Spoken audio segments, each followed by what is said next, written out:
Hi, welcome to another podcast of the Apologist bookshelf. I'm back taking a look at a book I've already covered in a couple of previous podcasts. The old title of the book was Under the Influence. The title is now How Christianity Changed the World.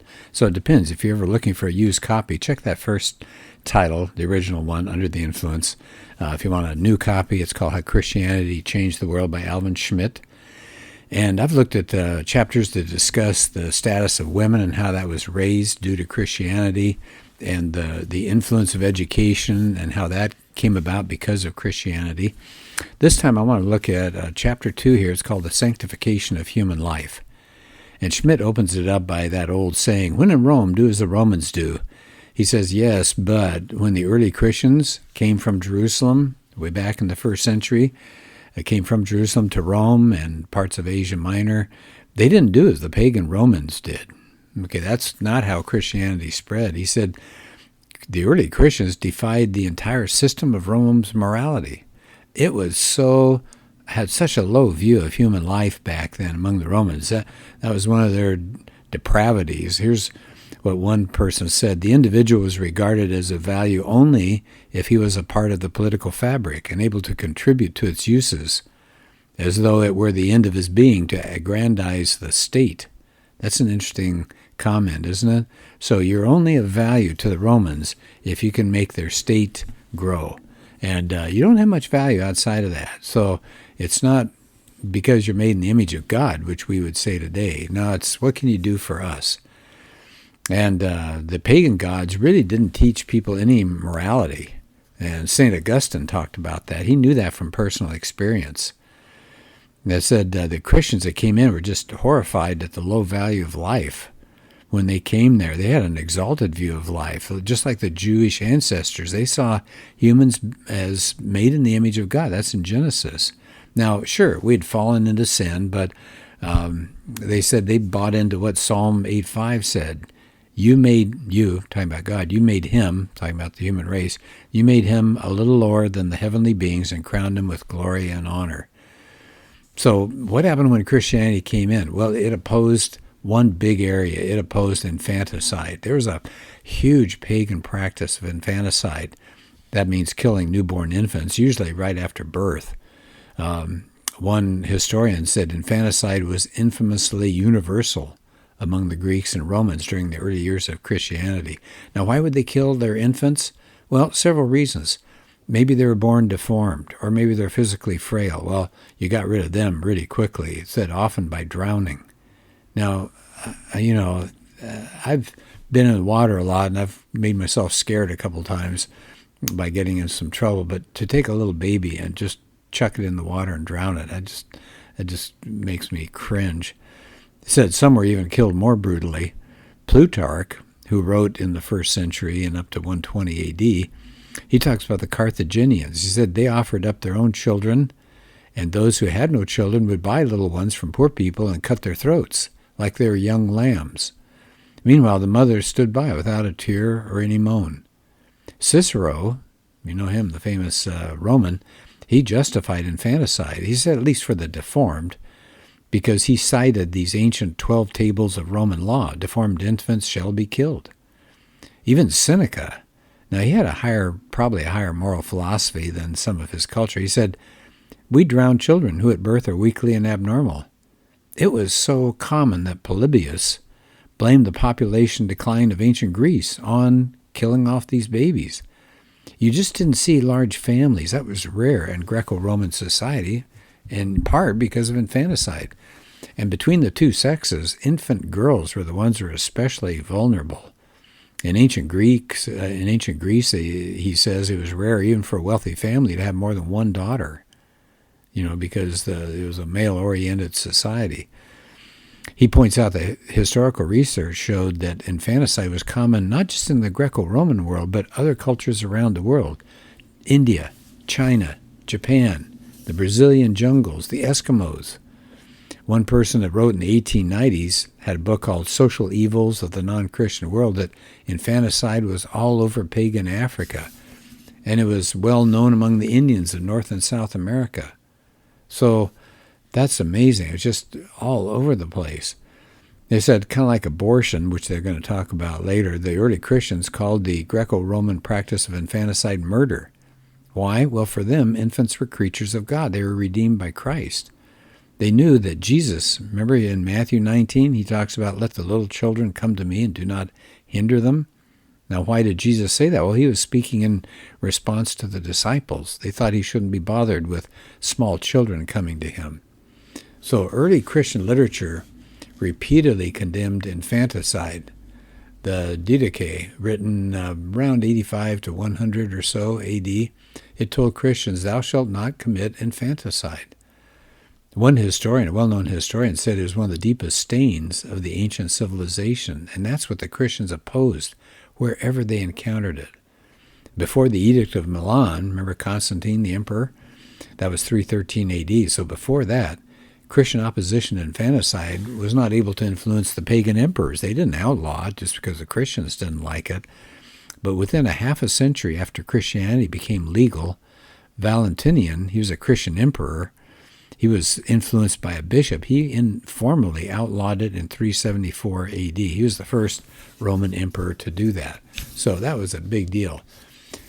Part of the issue, too, is abandoning infants. This is another really depraved practice that went on, showing how low the ancients regarded human life.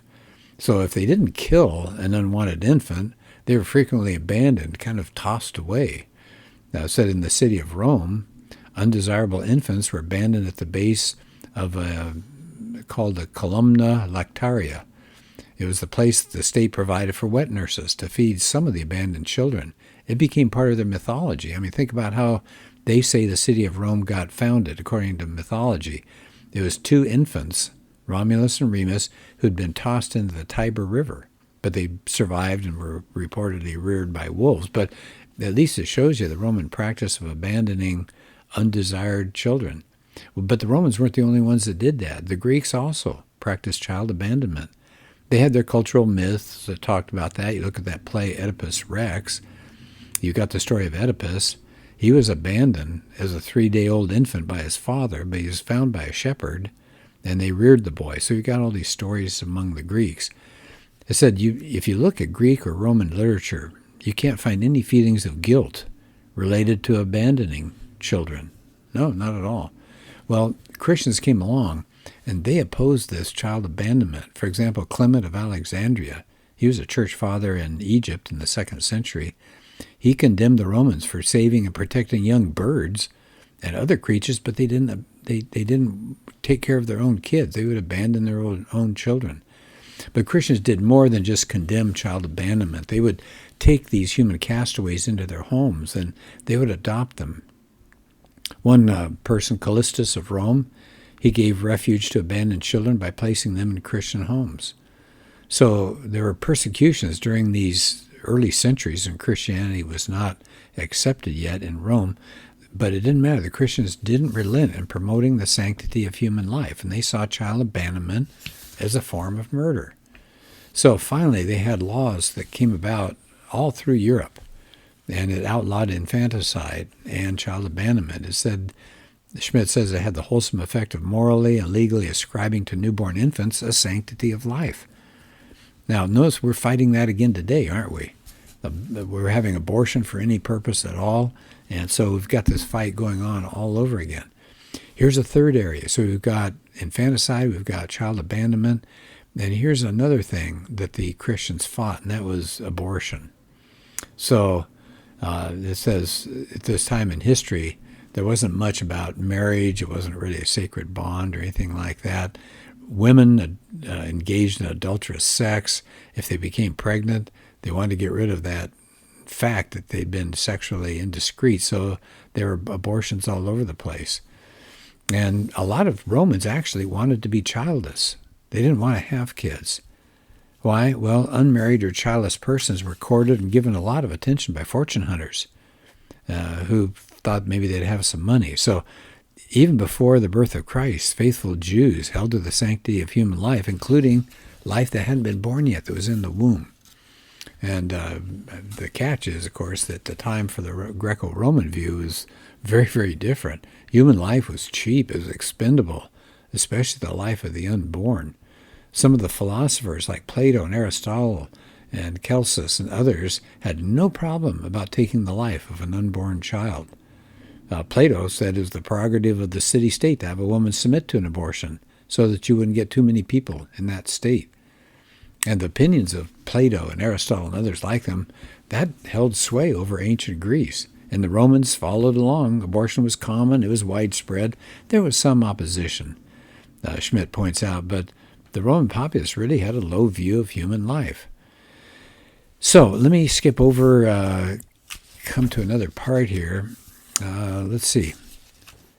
It says Christian opposition to abortion, of course, has continued clear into the 21st century. We know that because of what's going on here. So as he begins to wrap up this section of his book, he says the early church opposed abortion, it condemned infanticide, it condemned child abandonment. That was a major factor in pushing out the idea of the sanctity of human life, putting that in the forefront for the Western world. We still have that today, the sanctity of human life.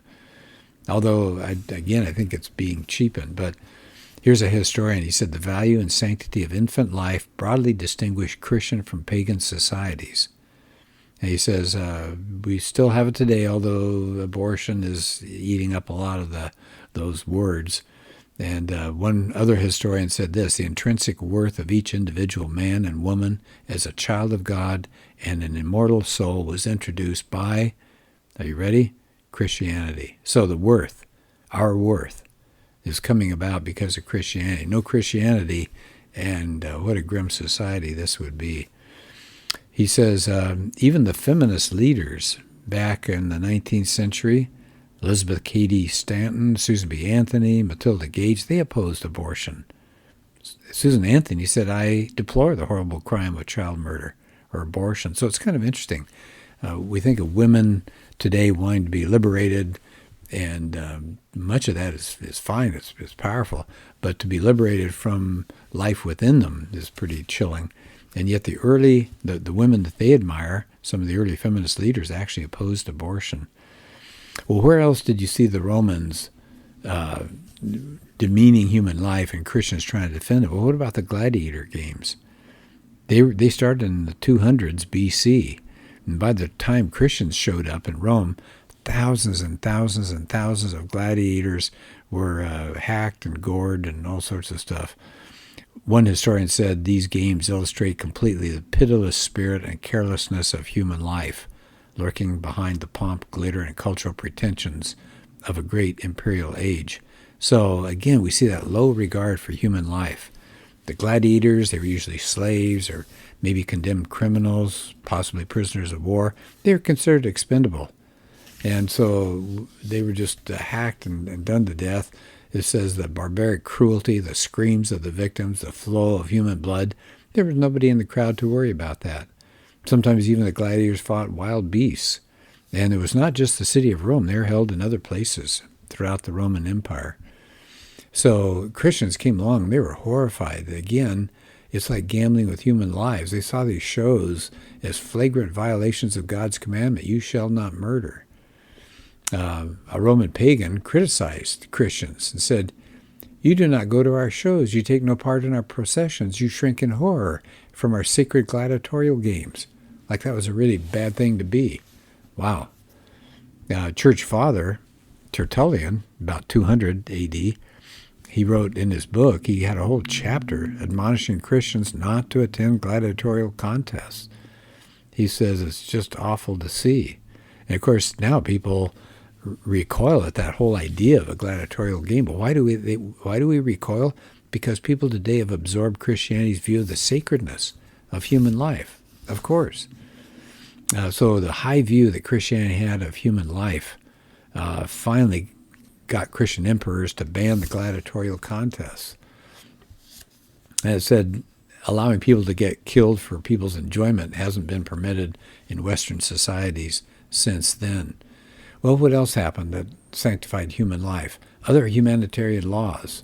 For example, you couldn't brand the face of criminals. This is in the 300s A.D. That was outlawed. The human face was considered the image of celestial beauty. So you had to have speedy trials, thanks to Christianity. Crucifixion was outlawed because of how horrific that was. People that were jailed often were thrown together, males and females, and when Christianity took hold, then they segregated the people so you didn't get all sorts of sexual abuse that way. They got rid of child sacrifices. That happened all over the place. They countered the depravity of suicide. The Romans didn't think anything of that. Death wasn't an evil. They just thought self-destruction was kind of a privilege. Open your veins was a familiar pagan refrain among the Romans. That's what Nero would tell his victims. One of those was his teacher Seneca. So I think it's a good wrap-up here. He said whether it was human life as a fetus, an infant, or as an adult, the early Christians said God is the creator of all human life. It's his prerogative to end life. So I think that's really good. All right, well, I'm wrapping it up here. That's pretty much the end of the chapter, but this is that book I mentioned, Under the Influence. I think you'd really like it. It goes through so many different things that we can thank Christianity for. I've been interacting with a person via email, and he said, Christianity, what's it done? It's just, it's brought nothing but evil. And I said, wait. And I went through some of these items in here because of this chapter, Sanctification of Human Life, elevating sexual morality. Christianity gave women freedom and dignity. They brought about charity, hospitals, health care, better education, labor, economic freedom were dignified, science. That's a big one. Christianity is responsible for the rise of modern science, for liberty, for justice, getting rid of slavery. It had a huge impact on art and music and literature and on and on and on. So has Christianity done some terrible things? Yes. That's so sad. Yeah, no doubt about it. I'm not trying to whitewash that. But of course, just because things are done in the name of Christianity doesn't mean that they're following the precepts of Christianity. So we're seeing some terrible things, yes. But overall, look what it's done for our society.